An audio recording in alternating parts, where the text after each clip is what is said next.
بسم الله الرحمن الرحيم. الحمد لله رب العالمين، نحمده ونستعينه ونستغفره ونعوذ بالله من شرور أنفسنا ومن سيئات أعمالنا. من يهده الله فلا مضل له ومن يضلل فلا هادي له. أشهد أن لا إله إلا الله وحده ربي لا شريك له، وأشهد أن محمدًا عبده ورسوله صلى الله عليه وعلى آله وصحبه وسلم تسليمًا كثيرًا. يا أيها الذين آمنوا اتقوا الله حق تقاته ولا تموتن إلا وأنتم مسلمون. يا أيها الناس اتقوا ربكم الذي خلقكم من نفس واحدة وخلق منها زوجها وبث منهما رجالا كثيرا ونساء. واتقوا الله الذي تساءلون به والأرحام، إن الله كان عليكم رقيبا. يا أيها الذين آمنوا اتقوا الله وقولوا قولا سديدا يصلح لكم أعمالكم ويغفر لكم ذنوبكم، ومن يطع الله ورسوله فقد فاز فوزا عظيما. أما بعد، فإن أصدق الحديث كتاب الله، وخير الهدى هدى رسول الله صلى الله عليه وآله وسلم، وشر الأمور محدثاتها، فإن كل محدثة بدعة وكل بدعة ضلالة وكل ضلالة في النار. عباد الله، فإن ربكم سبحانه وتعالى ذكر في كتابه الكريم حال الكافر والمفرط حين احتضاره، فإنه يندم ويتمنى العودة إلى الدنيا ليعمل ما تبقى من العمل الصالح. فقال الله جل وعلا عن هؤلاء: حتى إذا جاء أحدهم الموت قال رب ارجعون لعلي أعمل صالحا فيما تركت، كلا إنها كلمة هو قائلها ومن ورائهم برزخ إلى يوم يبعثون. فإذا نفخ في الصور فلا أنساب بينهم يومئذ ولا يتساءلون.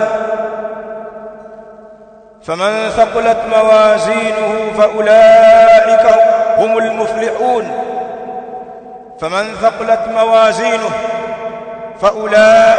المفلحون، ومن خفت موازينه فأولئك الذين خسروا أنفسهم في جهنم خالدون تلفح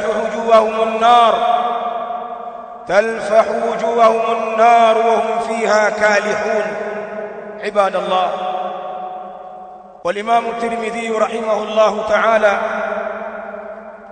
ذكر في جامعه، وقد صحح الحديث العلامة الألباني رحمه الله،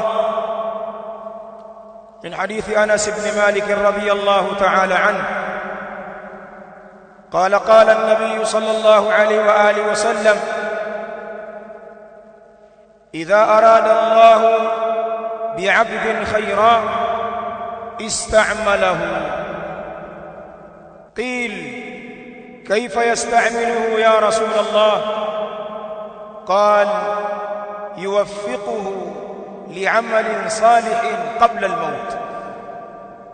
عباد الله، ndugu zangu Waislamu, Awali ya yote tunamhimidi Allah subhanahu wa ta'ala na kumshukuru yeye kwa kutuwafikia kukusanyika katika siku hii adhimu kwa Waislamu, yaumul Jumu'ah, kwa lengo la kumwabudu Allah subhanahu wa ta'ala. Lakini pili, tamsalia na kumsalimu mtume wake Muhammad sallallahu alaihi wa alihi wasallam pamoja na watu wa nyumbani kwake na masahaba zake watukufu. Ndugu Waislamu, tumo ndani ya mwezi mtukufu wa Ramadhani, na hii leo ni siku ya Ijumaa ya tarehe 17 ya Ramadhani ya mwaka 1447 Hijria. Tayari ndugu zangu Waislamu, tunalimaliza 10 la pili, linaelekea mwishoni. Theluthi mbili za 10 la pili zimepita, imebakia theluthi moja, na kisha tuingie katika 10 la tatu na la mwisho katika mwezi mtukufu wa Ramadhani. Ayyaman ma'dudat, kwa hakika Ramadhani ni masiku machache mno yenye kuhesabika. Bihadhihi almunasaba fi hadha almawsim alkhairi, kwa kupitia munasaba huu wa msimu huu wa khairi tuliokuwa nao, msimu wa mwezi mtukufu wa Ramadhani, napendelea tujikumbushe ani tazawudi bil amal qabla hulul al ajal. Tukumbushane kuhusiana na kujiandaa na amali kabla ya kutufikia ajali. Al-ajalu huwa al-maut, ajali hapa ni mauti ambayo Allah subhanahu wa ta'ala ameyaandika kwa viumbe wake.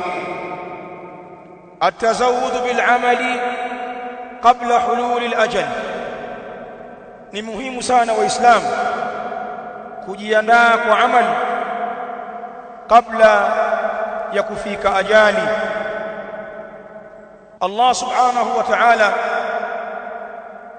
ameeleza kwenye Qur'an, kwenye ayati ambazo nimezitanguliza mwanzo wa hutuba yangu, anawaelezea makafiri, kadhalika watu waovu, hata kama ni katika Waislamu, almufarritun, watu waliozembea upande wa Allah katika maisha haya ya kidunia waliopewa. Allah anawazungumza watu hawa pale ambapo wanajiliwa na malakul maut kwa ajili ya kutolewa roho zao. Watu hawa waovu huwa wanafikwa na majuto katika wakati ule, na wanatamani wapate kipindi cha pili cha kurejea duniani kwa ajili ya kufanya amali ambazo walizizembea, lakini fursa hiyo hawaipati. Ajali ikija ndiyo imekuja. Qala Allah subhanahu wa ta'ala an haula, Allah subhanahu wa ta'ala anawazungumzia watu hawa akisema, hatta idha jaa ahadahumul maut, mpaka pale ambapo yanapomjilia mmoja wao mauti, bimaana anapokihudhuria kifo, wakati roho yake inatolewa. Qala rabbi irji'un, anasema huyu ambaye yumo katika sakaratul maut, ewe Mola wangu mlezi, nirejesheni katika ulimwengu, la'alli a'malu salihan fima taraktu, huenda mimi nikafanya mema, nikadiriki kuyafanya mema katika yale ambayo nimeyaacha. Malaika wanamwambia kalla, taqulu almalaikatu lah, malaika wa Allah wanamwambia kalla, ay la raj'ata, hapana, sivyo hivyo, hakuna muda wa kurejea. Innaha kalimatun huwa qailuha, hakika hayo ni maneno tu huyu mwenye kufa anayasema na kutamani kwamba lao akipata fursa akarejea duniani, lakini hakuna fursa hiyo. Wa min waraihim barzakhun ila yaumi yub'athun, bali nyuma yao hawa viumbe baada ya kufa pana maisha ya barzakh, maisha ya kaburini. Hayatun barzakhia, inakuwa duniani haupo na akhira hujafika, na haya ni maisha ya kaburini.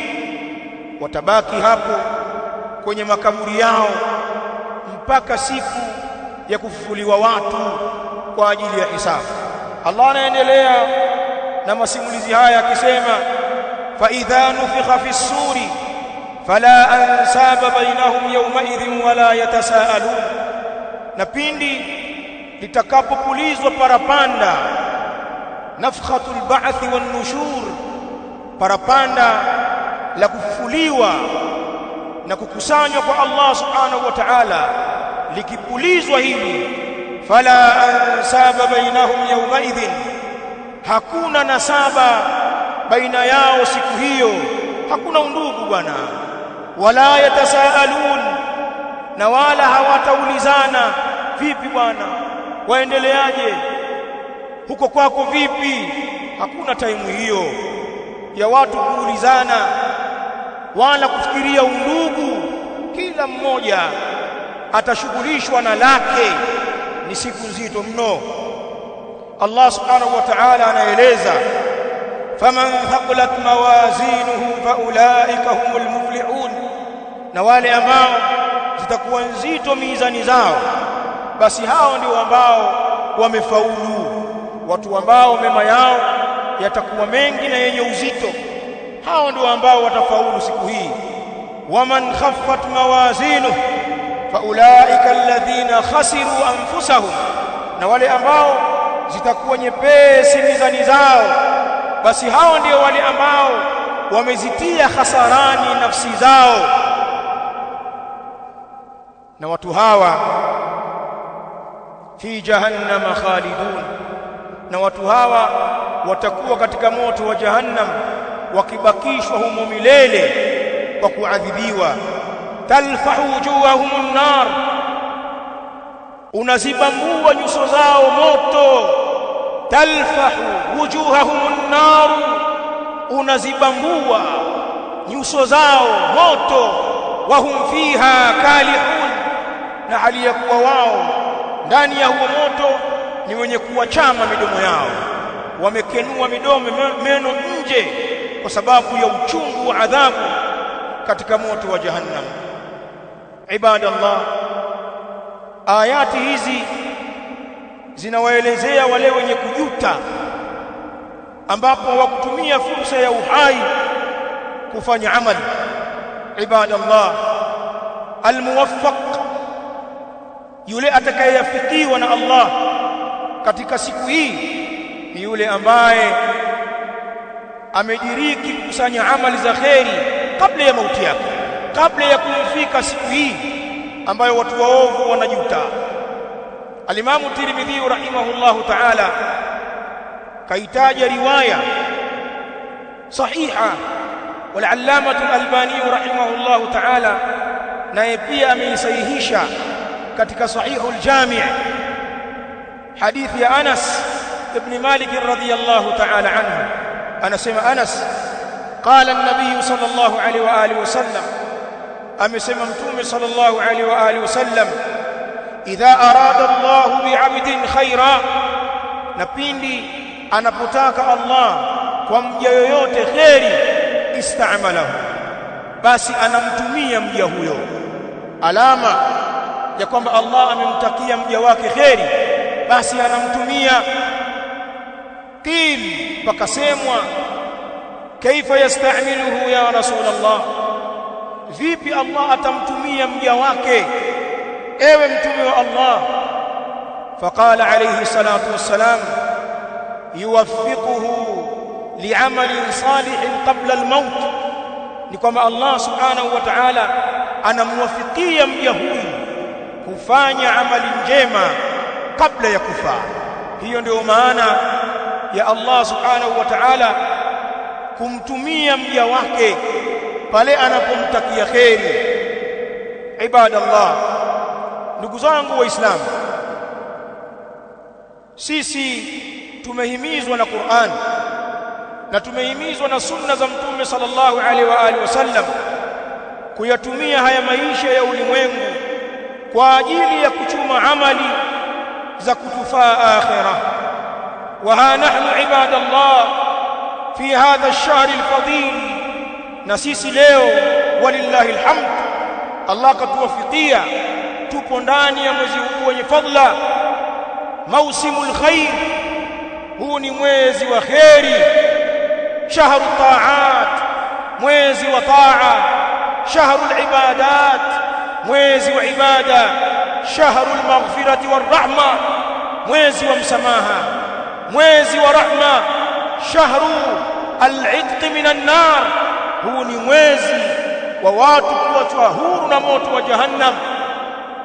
Hili jambo la amali ni muhimu katika nyakati zote, lakini muislamu wasighafilike na kukithirisha amali katika wakati huu, kwa kuwa thawabu zake ni maradufu. Al-ujur tudha'af fi hadha ash-shahr, ujira unaongezwa maradufu katika mwezi huu mtukufu wa Ramadhani, bali ni mwezi ambao mazingira yake yanatosha kukuzuia na haramu. Ikiwa ni mu'min haqqa na ni mkweli kwa Allah, watu wamerudi kwa Allah, watu wamekaa katika taa, mazingira yanasaidia kuacha maasi na yanachangia kufanya amali za khairat. Ndugu zangu waislamu, Allah subhanahu wa ta'ala anatuambia kwenye Qur'an katika suratu Tauba katika jambo la amali, wa qul i'malu fasayara Allahu 'amalakum wa rasuluhu wal mu'minun wa saturadduna ila 'alimil ghaibi wash-shahada fayunabbi'ukum bima kuntum ta'malun.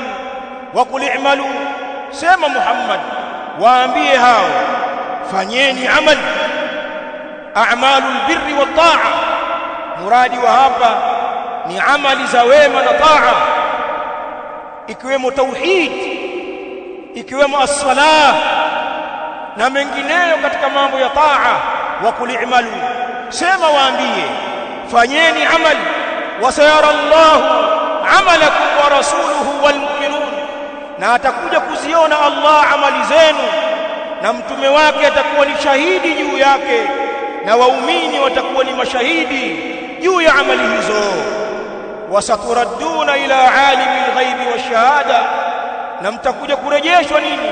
Kwa mjuzi wa mambo yaliyofichikana na mambo yenye kushuhudiwa, na atakuja kupeni habari za yakini kwa yale ambayo mlikuwa mkiyafanya. Ikumbukeni siku hii kwamba mtarejea kwa Allah na mtapimwa na amali zenu, mtahesabiwa na kulipwa.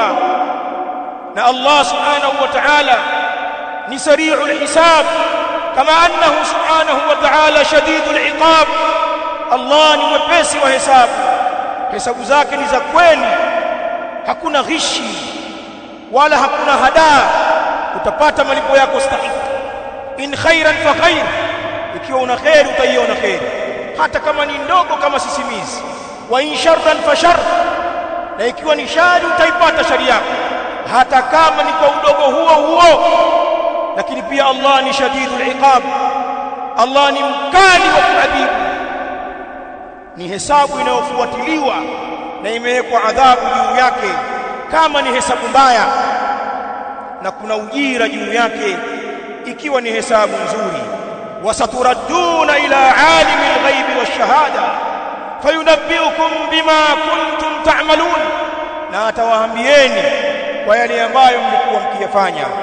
Bal qala Allah subhanahu wa ta'ala, wama tuqaddimu li anfusikum min khairin tajiduhu 'inda Allah huwa khairan wa a'zama ajra, na kile ambacho mnakitanguliza min al-amal kwa ajili ya nafsi zenu, mkafanya amali za akhira, mkatakasa nia kwa ajili yenu, tajiduhu inda Allah, mtakikuta kitu hicho mbele ya Allah, hicho mlichokitanguliza ndiyo kheri na ndiyo chenye ujira uliokuwa mkubwa.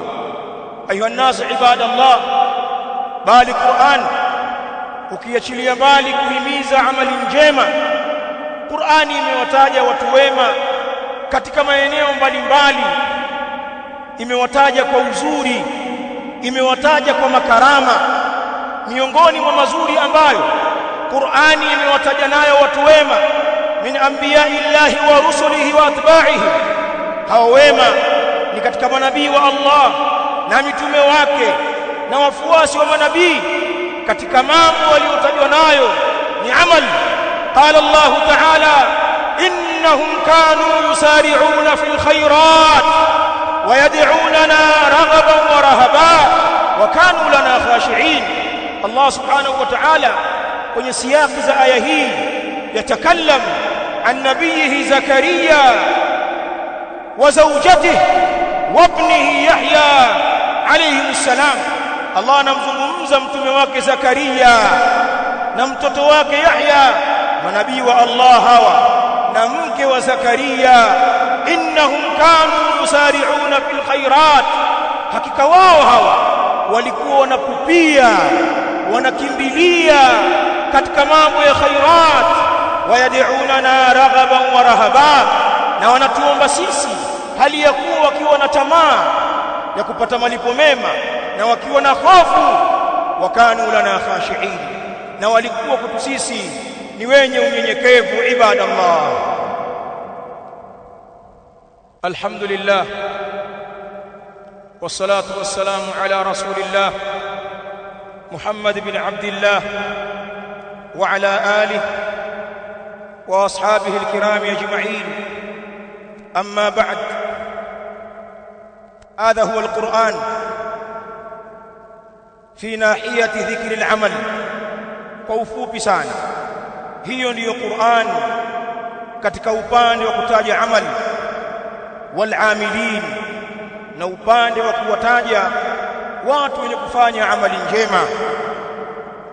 Bal wan nabii sallallahu alaihi wa alihi wasallam lam yatruk irshad ummatihi ila at-tazawwud min al-a'mal as-salihah, bali na mtume sallallahu alaihi wa alihi wasallam hajaacha wallahi kuwahimiza watu wa umma wake kwenye kukithirisha amali mbalimbali njema.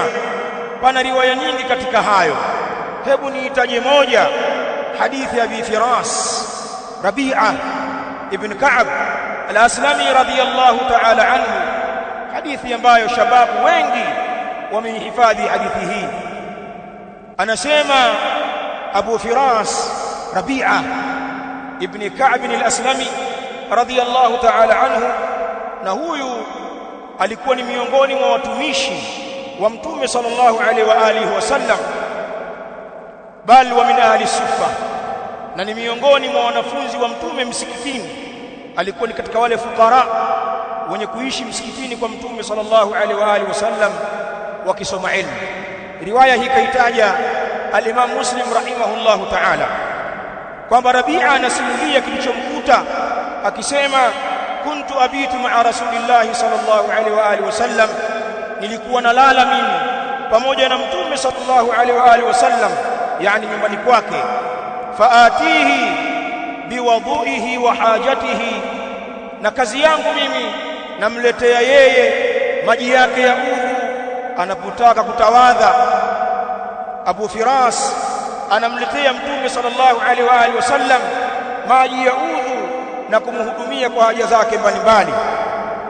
Faqala an-nabiy sallallahu alaihi wa alihi wasallam li Rabi'a, siku moja mtume sallallahu alaihi wa alihi wasallam akasema kumwambia Rabi'a al-Aslami radiyallahu ta'ala anhu, ya Rabi'a salni, ewe Rabi'a niombe utakacho, niombe lolote wewe. Faqala radiyallahu ta'ala anhu akasema sahaba huyu, ya Rasulullah, as'aluka murafaqataka fil janna, ewe mtume wa Allah, na kuomba nisuhubiane na wewe katika janna. Lam yadhkur shay'an min ad-dunya, hakutaja chochote katika dunia. Wa huwa min al-fuqara la ma'wa lah wa inma yanamu fil masjid. Rabi'a ni katika fuqara, hana sehemu ya kulala, hana makazi, ni katika wenye kulala msikitini. Anapewa fursa, niambie Rabi'a, niombe. Anamwambia Mtume sallallahu alaihi wa alihi wasallam, naomba kusuhubiana na wewe katika janna. Mtume anamrudia tena, aw ghaira dhalika, una jingine lisilokuwa hilo? Qala la bal huwa dhak, amwambia hapana, ni hilo, na kuomba niwe na wewe fil janna. Undhur almuwaffaqin, tizama watu waliowafikiwa, wenye kujua malengo ya kuumbwa na kitu gani wachague. فقال النبي صلى الله عليه وآله وسلم فأعني على نفسك بكثرة السجود, basi nisaidie mimi juu ya nafsi yako kwa wingi wa kusujudu. Ai bikathrati salah, kwa wingi wa kuswali, ni mamoja swala za faradhi au swala za sunna. Kithirisha swala, itakuwa ni sababu ya mimi kukuombea kwa Allah uwe peponi na mimi, yani na Mtume sallallahu alaihi wa alihi wasallam. Pamoja na yote, Rabi'a alielekezwa kwenye amali, kuswali. Mafundisho kama haya kutoka kwa Mtume sallallahu alaihi wa alihi wasallam yako mengi. Achilia mbali Mtume kusema na kuwaelekeza masahaba zake, yeye mwenyewe Mtume sallallahu alaihi wa alihi wasallam alikuwa ni dhirwatu al-amilin, ni kilele cha wenye kufanya amali, yani katika wafanyaji wa mambo ya dini. Mtume sallallahu alaihi wa alihi wasallam alikuwa kileleni. Fa fi sahihain min hadithi Aisha radhiyallahu ta'ala anha, hadithi ya Aisha katika sahihi mbili, anasimulia mke wake Mtume alayhi salatu wassalam يقول كان النبي صلى الله عليه وآله وسلم يقوم من الليل حتى تتفطر قدماه. Mtume sallallahu alaihi wa alihi wasallam alikuwa anasimama usiku mpaka inamvimba miguu yake, anafura miguu min tuli alqiyam. Mpaka Aisha anashangaa, wajitesea nini wewe na ushasamehewa madhambi yako aliyotangulia na yatakaokuja? Qala alayhi salatu wassalam, afala uhibbu an akuna abdan shakura, kwani sipendi mimi kuwa ni mja mwenye shukurani kwa kufanya amali? Bal Aisha fi sahihain aidha, bal Aisha radhiyallahu ta'ala anha katika sahihi mbili vile vile anasema, kana an-nabiy sallallahu alaihi wa alihi wasallam idha dakhala al-ashr, alikuwa Mtume sallallahu alaihi wa alihi wasallam pindi likiingia 10 la mwisho, shadda al-mizar, anakikaza kikoi chake, wa ahya laila, na anauhuisha usiku wake, wa aiqadha ahlahu, na anawaamsha watu wake. 10 la mwisho la Ramadhani lilikuwa likiingia, Mtume halali tena, anajikaza kwenye ibada, anahuisha usiku mzima, anawaamsha watu wake wa nyumbani. Huyo ni Mtume sallallahu alaihi wa alihi wasallam ambaye amejaziwa msamaha na maghfira na ameahidiwa na Allah pepo ya juu, al-firdaus al-a'la. Wa ma'a dhalik anaendelea kukusanya amali. Ibadallah, si hayo tu, bali wema waliotangulia walikuwa na bidii kubwa katika mambo ya amali. Muangalie Zainab bintu Jahsh, zawjatu nabii sallallahu alaihi wa alihi wasallam, mke wa Mtume sallallahu alaihi wa alihi wasallam.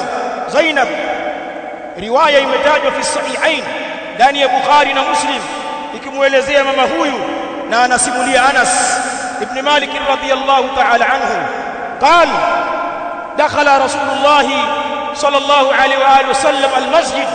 Siku moja Mtume aliingia msikitini, msikiti wake wa Madina. Anasema Anas, fa idha hablun mamdudun tahamak, anaona kuna kamba imefungwa msikitini yatoka mwanzo mpaka mwisho, baina sariyatayn, ile kamba imefungwa baina ya nguzo mbili, kamba kama ya kuanikia nguo. Faqala an-nabiy sallallahu alaihi wa alihi wasallam, ma hadha al-habl, akasema mtume sallallahu alaihi wa alihi wasallam, haya ni nini hii kamba iliyofungwa hapa msikitini? Qila, pakasemwa hadha hablun li Zainaba, hii ni kamba hii ya Zainab bintu Jahsh, mke wa mtume sallallahu alaihi wa alihi wasallam. Anaambiwa fa idha fatarat ta'allaqat bihi, Zainab anaswali usiku hapa msikitini, anaswali akichoka, anajidinginiza na hiyo kamba, anaifanya kuwa ndio kitu cha kuegemea. Min tulil qiyam, mwanamama huyu mke wa mtume sallallahu alaihi wa alihi wasallam kafunga kamba, anaswali qiyamul layl, akichoka anaishika, ananing'inia nayo, anaendelea kuswali. Hapa ndipo mtume sallallahu alaihi wa alihi wasallam aliposema hulluhu, ifungueni hiyo kamba, itoeni, liusalli ahadukum nashatahu, basi aswali mmoja wenu kwenye kipindi cha uchangamfu wake. Faidha fatarat falyarqud, na akichoka basi alale. Yakaja mafundisho haya kwa ile bidii ilionekana kwa mkewe mtume sallallahu alaihi wa alihi wasallam, Zainab binti Jahsh. Ibadallah, enyi waja wa Allah, kupitia haya machache minan nuqulat, katika hizi nukuu min alayat alqur'aniyya, aya za Qur'an, wal ahadith an-nabawiyya, hadithi za mtume sallallahu alaihi wa alihi wasallam, lakini pia nyenendo za salaf kwenye jambo la amali.